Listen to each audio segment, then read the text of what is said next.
నీ మాటకు విలువ లేకపోతే నీ జీవితానికి కూడా విలువ ఉండదు. గుర్తుంచుకో, ప్రపంచంలో అత్యంత ఖరీదైనది సంపద కాదు, మనిషి ఇచ్చిన మాట. గుర్తుంచుకో, ఒకసారి మనం నమ్మకం కోల్పోతే మన జీవితాన్ని కోల్పోయినట్టు. ఒక వ్యక్తి ఇలా అంటాడు, ఖచ్చితంగా నీ జీవితాన్ని మారుస్తాను, ఖచ్చితంగా నీకు సపోర్ట్ చేస్తాను, ఖచ్చితంగా నిన్ను సక్సెస్ చేస్తాను అని. కానీ ఏ ఒక్క మాట కూడా అతను నిలబెట్టుకోకపోగా కేవలం మాటలకు పరిమితం అవుతాడు. కొన్ని రోజులకు ఆ వ్యక్తి మాటలు వినడం మానేస్తారు. ఎందుకంటే నమ్మకం ఒక్కసారిగా పోదు, కొన్ని రోజుల పాటు కొనసాగిన తర్వాత నమ్మకం అనేది కోల్పోవడం జరుగుతుంది. అందుకే మీ వ్యక్తిత్వాన్ని నిర్ణయించేది మీ రూపం కాదు, మీరు ఇచ్చిన మాట, మీరు నిలబెట్టుకున్న మాట.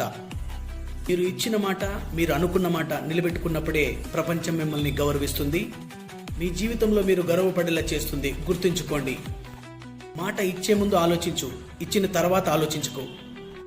ఎందుకంటే ఇచ్చిన మాటను నిలబెట్టుకోవడమే నీ లక్ష్యం.